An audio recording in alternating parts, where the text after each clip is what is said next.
When Kirkbrae Country Club comes to mind, you immediately think of Stan Belaluke. He's been a foundation of this club for more than 60 years.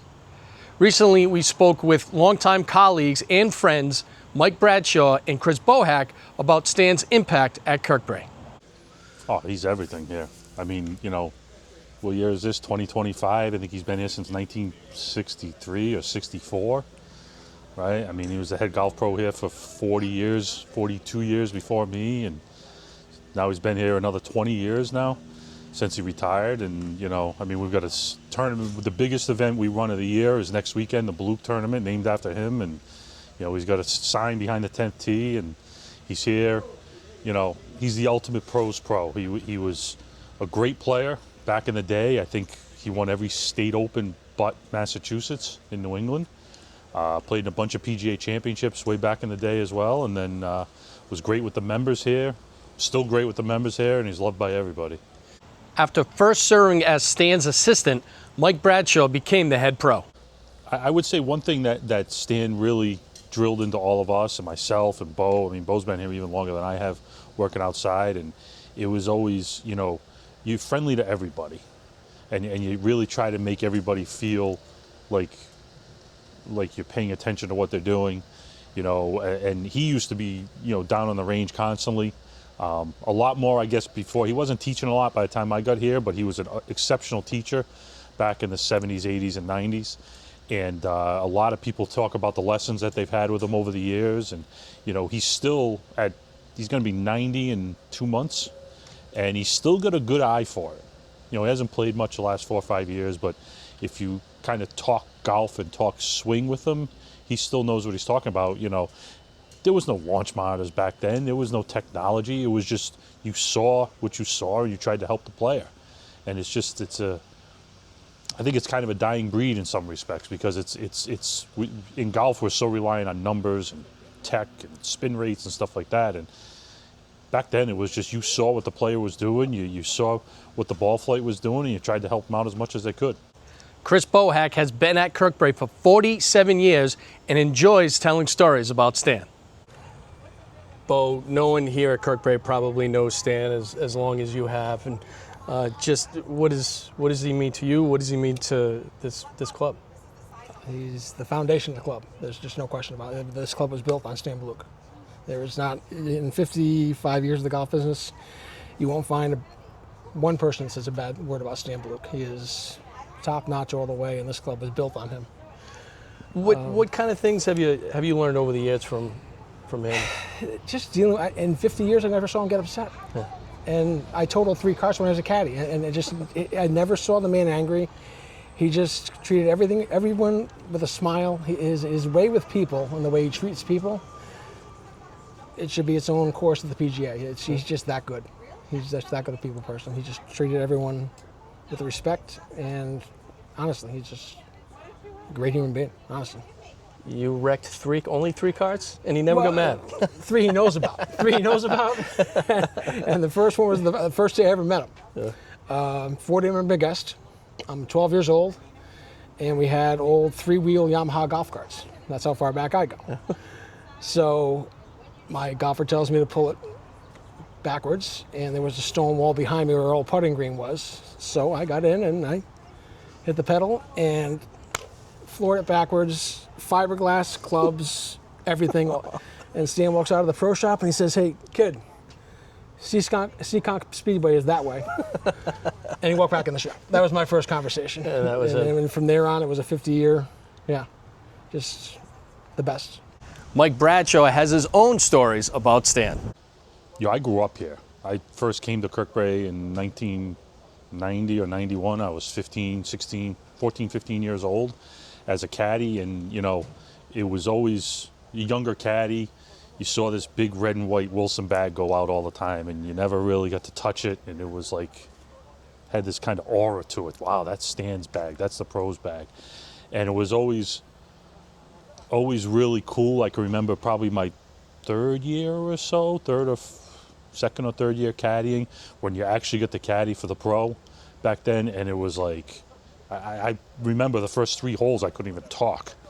I was just nervous and don't do anything wrong, and look at this guy. And finally, you know, I think we're on the 4th tee, the 5th tee, and he just kind of turns and says, "Hey, do you talk, kid, or are you just going to be silent all day?"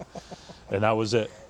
That was it. From that point forward, and you know, he's been such a mentor to me. He's been such a mentor to, I mean, Canadian Hall of Fame, Rhode Island Hall of Fame, New England PGA Hall of Fame, you know, Golf Professional of the Year for the New England section back in the day. You know, he's been such a mentor to so many people that maybe never even set foot at Kirkbrae, but were part of golf, and he would meet him at a tournament or a meeting or whatever it is, and he's just, there's just really, you can't say too much about what he's meant, not only to Kirkbrae, but to golf in Rhode Island and golf in New England.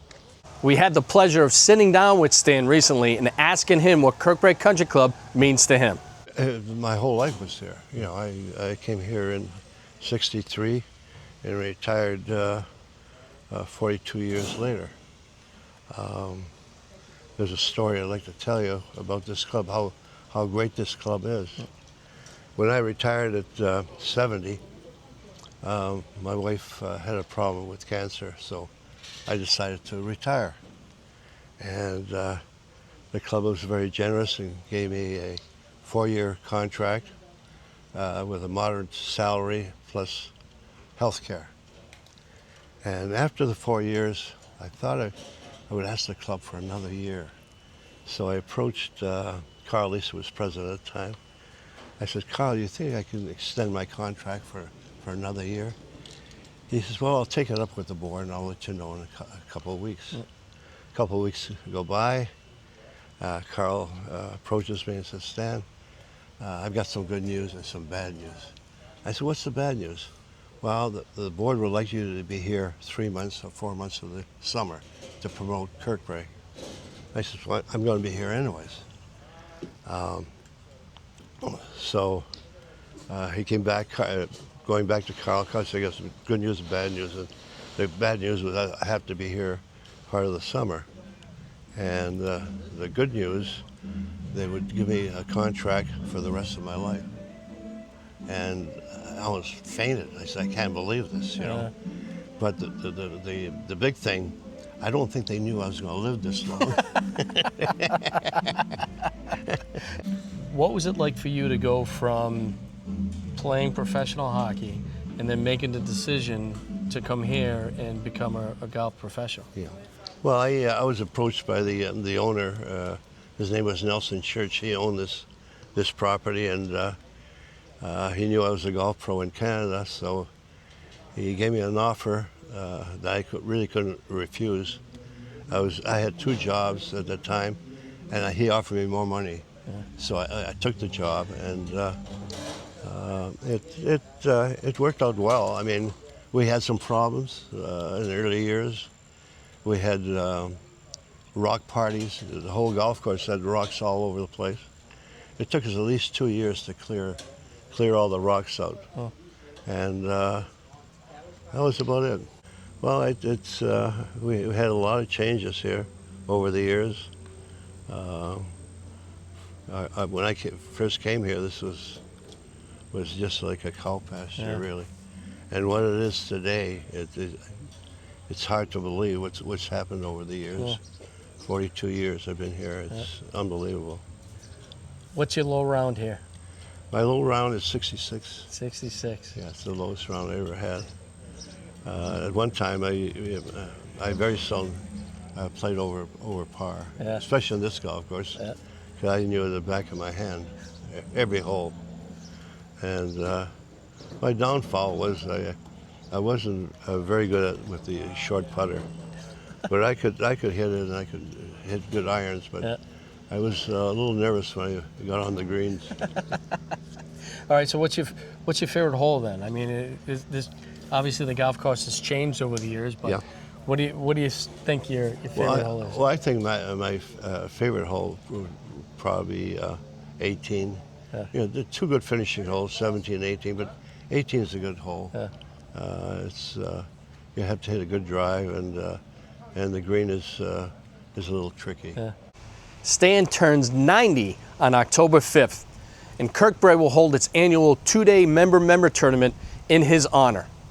Stan is truly a genuine human being.